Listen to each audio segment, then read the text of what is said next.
What's up, everyone? Thralls of Metal back again with another excellent album review. I am Shredlord. Necrotic Nick. And we are very pleased to bring you a new album from melodic death metal band Astralborne on their sophomore effort, Across the Aeons. This also comes out on the 28th of July on Prosthetic Records. This band formed in 2018 in Toledo, Ohio. Hey! Our fucking home. And again, this is their second album, and this is a pretty well-known melodic death metal act here, and has some special ties to one Shredlord.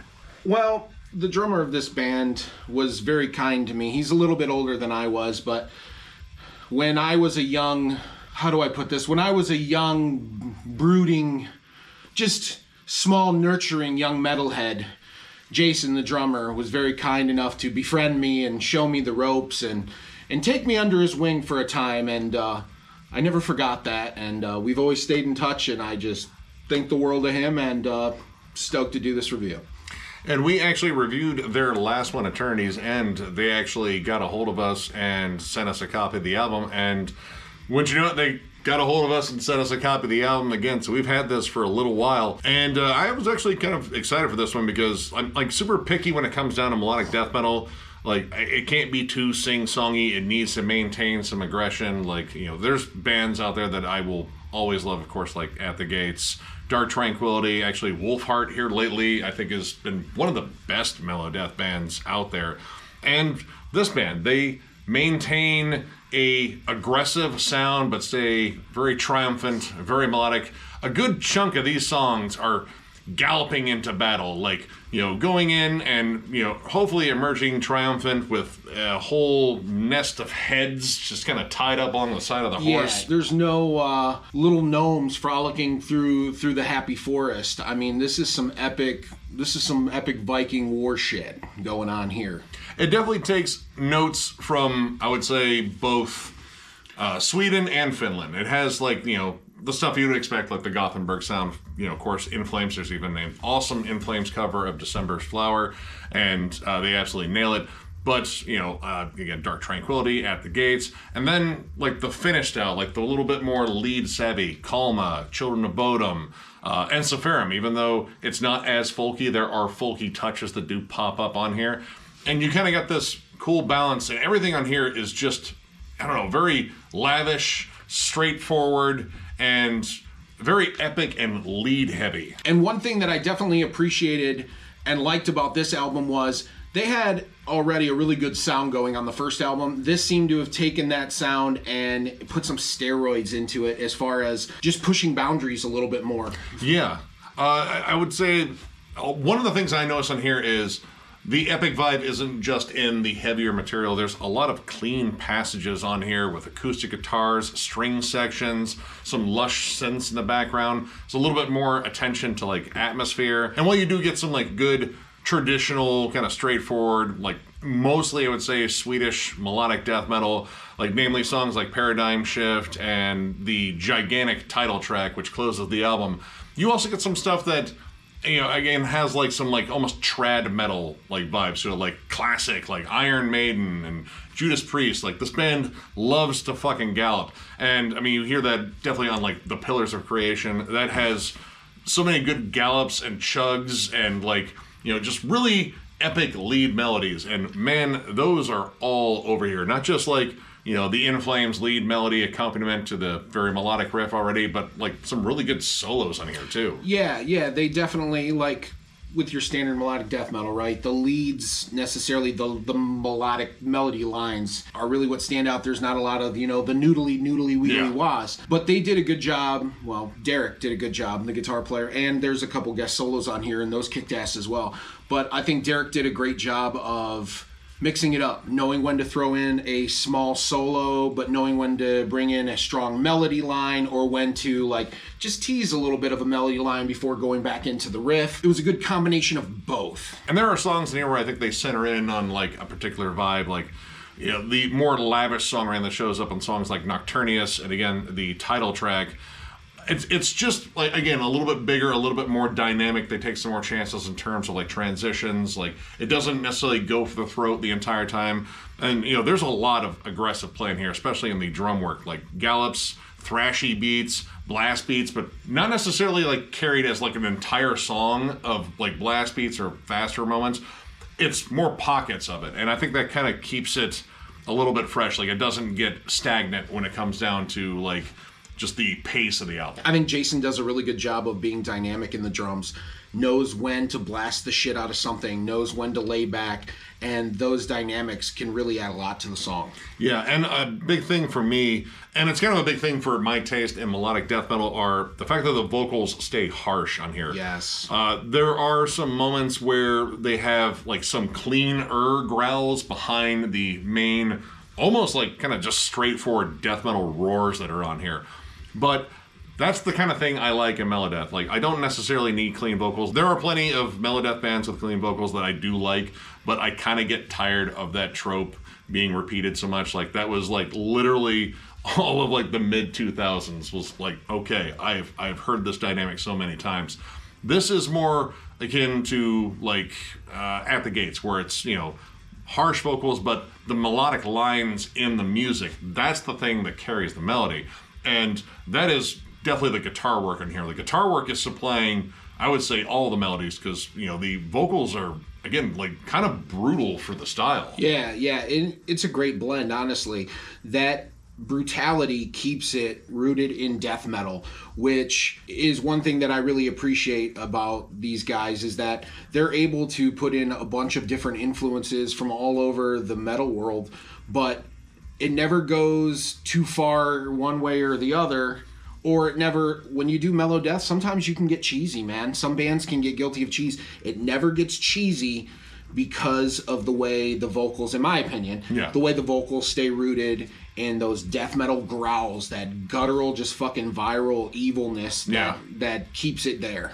And, I mean, even on the instrumental Promethean Fire, you have folky melodies in there, and generally when, you know, it gets a little too folky, you're like, oh, okay, we're prancing through the fields and gnome hats and all that stuff. But honestly, it sounds more epic there, and, you know, it kind of works there. Like, it doesn't come across as, you know, a whimsical jaunt through the fields or anything like that. It sounds almost like badass early in flames kind of shit. Very much so. And, like, you know, again, like returning from battle triumphantly, you know, back to the kingdom, and, you know, that sort of vibe. Now, I will say that this album is very rooted in its influences. In fact, like, you could pick this apart and say, oh yeah, that's definitely In Flames, that's definitely Hypocrisy, and you'd be right. Like, this album follows a path that has been blazed by fucking legends in the fucking genre. But the songs do move around enough to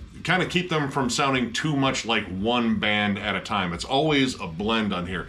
Gemini is a really good example of that. You have some more aggressive sections on there, like some syncopated chugs, a little bit more akin to Hypocrisy, but you also have like the more epic lead moments, you know, definitely along that In Flames line. And you also have, like, you know, kind of the more shreddy stuff. So, like, you know, a little bit of Chodin and Bodum in there. So it's kind of a good balance of a lot of classic stuff. One of the best tracks on this album is the closing track and the title track. It is 9.5 minutes long. 9.5 minutes. It is an epic banger. It starts off with this nice, slower, mid-tempo vibe, which I think is great, because if they would have started off quick, it almost would have given the field, at least to me, that maybe you shot your load early. But they did a great job of starting here, building an almost story vibe, right? Oh, yeah. You start here, you build your tension, you got your climax, you come back down. They did a great job of molding that in 9.5 minutes. And in those 9.5 minutes, I think they're able to let certain things breathe more, too. Absolutely. Which is a reason why this stands out. Sometimes in a 4 or 5 minute song, you don't have as much time to let certain parts breathe. In a 9.5 minute song, you have a little bit more time. With that being said, there's certain sections that are really allowed to breathe a little bit more and give it a really strong basis and a strong foundation, I think. And I think the dynamics in that song really stand out. Like, there's almost like some almost prog metal sort of like structure to it. Like, you have, you know, giant heavy sections. Again, that slower pace is kind of nice because a lot of this album moves at a very fast, very aggressive pace. And, well, I'll get to that issue a little bit later. But on here, like, again, you have this mid-tempo pace. You have these longer, like, more drawn-out acoustic passages.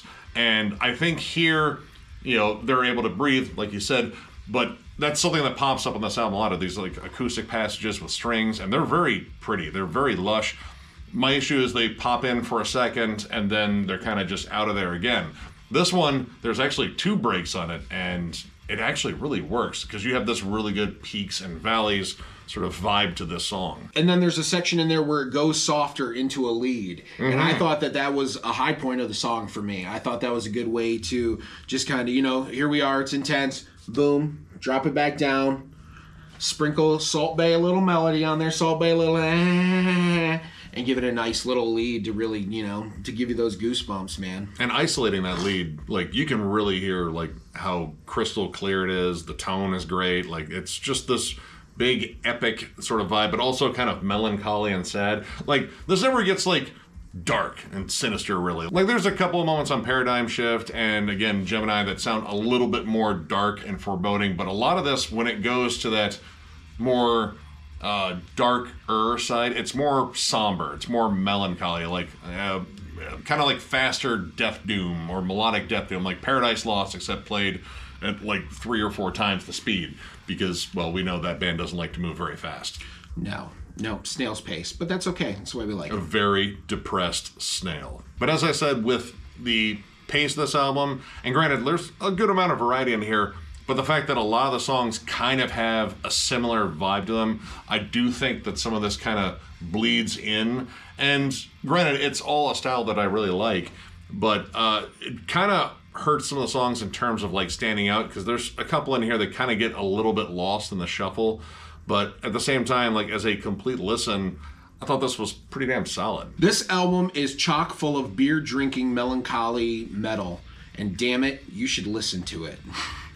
No, this was a great collection. I think this is a great sophomore album for them. I would love to hear what they got going on next in the old kitchen. They're probably making some kind of a beer, I would imagine. Yeah. But when they're done making the beer, I would imagine that they would probably pick up their instruments and try to forge their way onto some new songs. That's just a guess. And then drink some beer. But overall, let's get to brass tacks. Let's talk about ratings. I give this album a 4 out of 5. I really enjoy this album. I think this album, once again, is a collection of a lot of bands that are near and dear. From a guitar playing standpoint, I think that Derek did an excellent job of writing killer riffs. It wasn't just something, I'm sure, that was thrown together. You can tell a lot of time and effort was put into crafting a lot of these songs, a lot of these riffs. The melodies and the lead combinations I thought were killer. Overall, the tone of the album sounds great. Paul's vocals are just maybe more brutal than ever, and maybe that's just because, the cigarettes and the beer, It could be. Or it's metal magic. That's what it is. And maybe metal magic is cigarettes and beer. But that's a video for another time. And the madness that is Jason's drumming. I mean, this is a trio. This is a power trio. You guys don't know it, from Toledo, Ohio, damn it. But I digress. I thought this album was fantastic. I'm going to listen to it more. And if you are a fan of any of the bands that we talked about, you need to get your hands on this album and give it a spin. I am going to go with a 3.5. I think I gave the last one 3.5, but I think this one is an improvement. Like, it's, an increment above. This is definitely closer to a 4.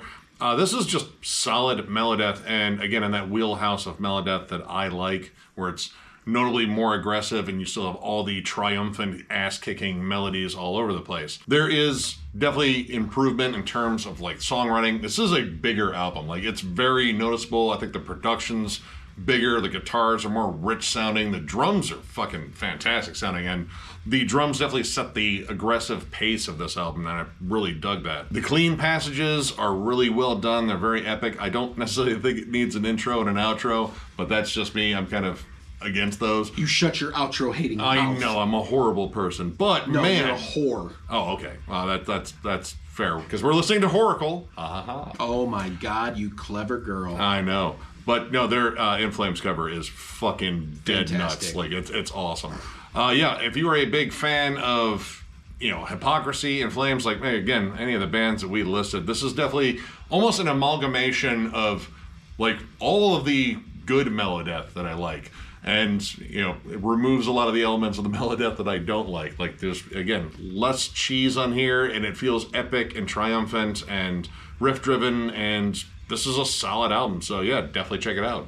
So, if you like what you saw here, we would really appreciate it if you hit that little thumbs up like button in the bottom. And also, if you are not a member of our community, we would absolutely love to have you by hitting the subscribe button next to that little Thralls of Metal. We also have a Patreon. If you would like to support us being able to do this, then please look at the link below the video. I'm sorry, I have a thing for below. Anyway, check the link out below.